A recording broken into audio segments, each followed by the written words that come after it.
Hello students, how are you all?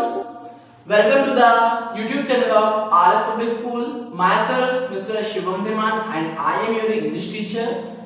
Today's video is for class 7 and in this video I will explain you the poem Forest Fires, and this poem is written by Michael Barber Carpenter. तो इस poem में जो poet हैं Michael, वो forest fire मतलब जंगल की आग के प्रति लोगों को जगा रहे हैं, उनको समझा रहे हैं, उनको एडवाइस कर रहे हैं कि जब भी वे अपने आसपास फॉरेस्ट फायर्स को देखें तो वो उसको छोटी मोटी चिंगारी आग को बढ़ते हुए देखें तो उसको बुझाने का प्रयत्न करें. और he also explains many ways so that if we visit to a forest we should not do some mistakes which can cause many problems, because a small guilty can make a huge devastating effect to our environment.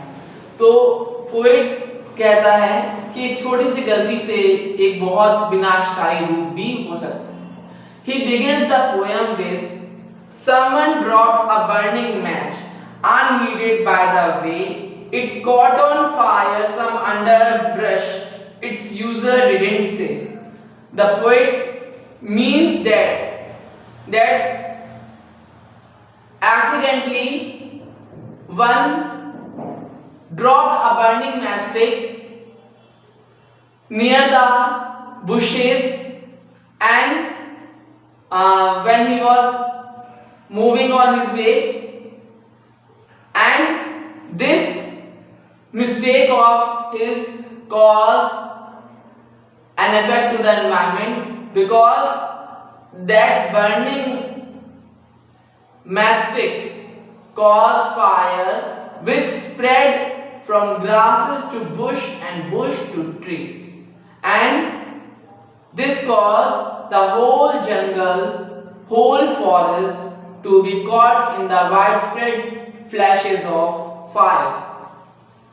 तो poet कहता है कि कोई व्यक्ति था जो अपने रास्ते पर जा रहा था, उसने जलती हुई माचिस की तीली जो थी वो रास्ते में गिरा दी, जिससे कि झाड़ियों घास से सूखी हुई घास से झाड़ियों से पेड़ों तक आग पहुंच जाती है और देखते देखते पूरा वन जलने लग जाता है. From grass to bush, from bush to tree, so sleepily it ran that no one ever guessed or knew just where that fire began. तो वो आग जो थी वो घास से झाड़ी से पेड़ों तक लगती गई और इतनी तेज फैले किसी को ये भी नहीं महसूस हुआ था कि वो आग कहां से लगनी शुरू हुई. Someone built a campfire and failed to put it out. A breeze came and quickening the embers spread about. तो poet कह रहा है कि whenever we or the people go on a campfire, they lit up the wood, and after that when they were returning to their home they forgot to put off the fire that they have blown, and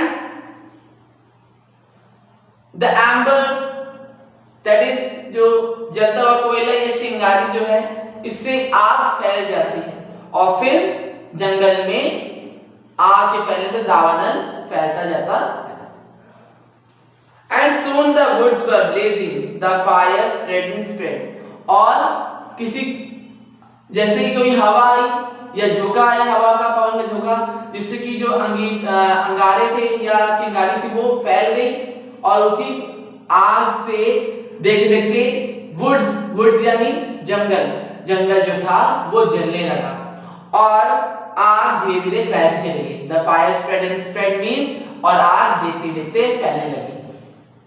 The trees that took long years to grow.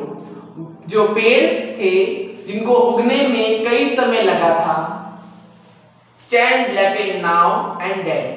वे अब क्या हो गए थे? जल चुके थे और जलने के बाद निर्जीव हो गए थे और काले हो गए थे। वे क्या बन चुके थे? कोयला या अंगारे, चारकोल बन चुके थे। Someone saw a little fire as he was passing by.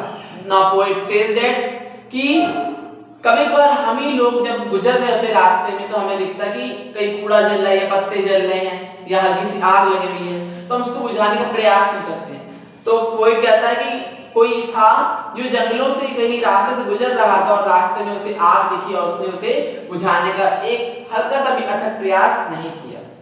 He did not stop to put it out. वो पल भर भी नहीं रुका कि उस आग को बुझा दे।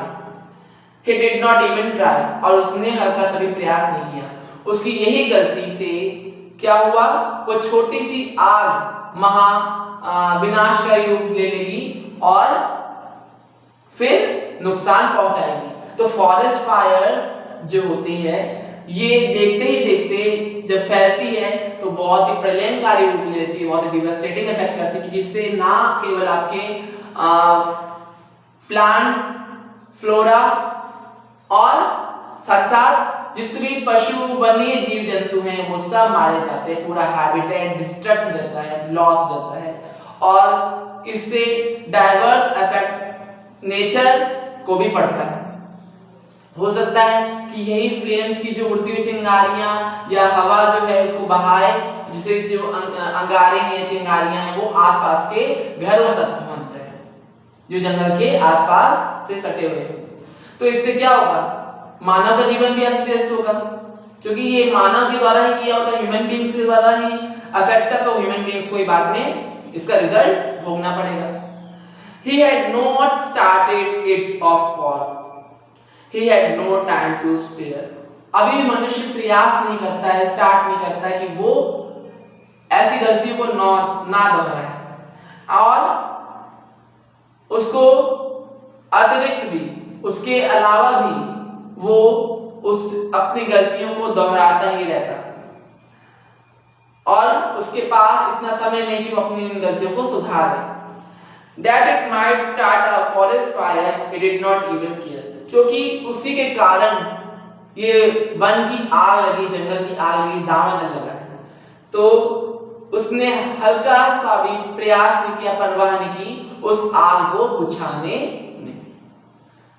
सो स्टूडेंट्स, जो नरेटर, जो पोएट है वो हमें अवेयर कर रहा है अपने एनवायरनमेंट के प्रति कॉशियस होने के लिए और साथ ही साथ फॉरेस्ट के में हम जब जाते हैं तो वहां पर कुछ गलतियां ना दोहराई जाएं, इसके लिए भी हमें अवेयर कर रहा है, सजेस्ट कर रहा है कि हम उन मेथड्स को अपनाएं, उस मेजर्स को अपनाएं जिससे कि हमारे नेचर को कोई हार्म ना हो और अपनी गलतियों को उसी समय संभाल लें, ठीक कर लें जब वो शुरू हुई थी।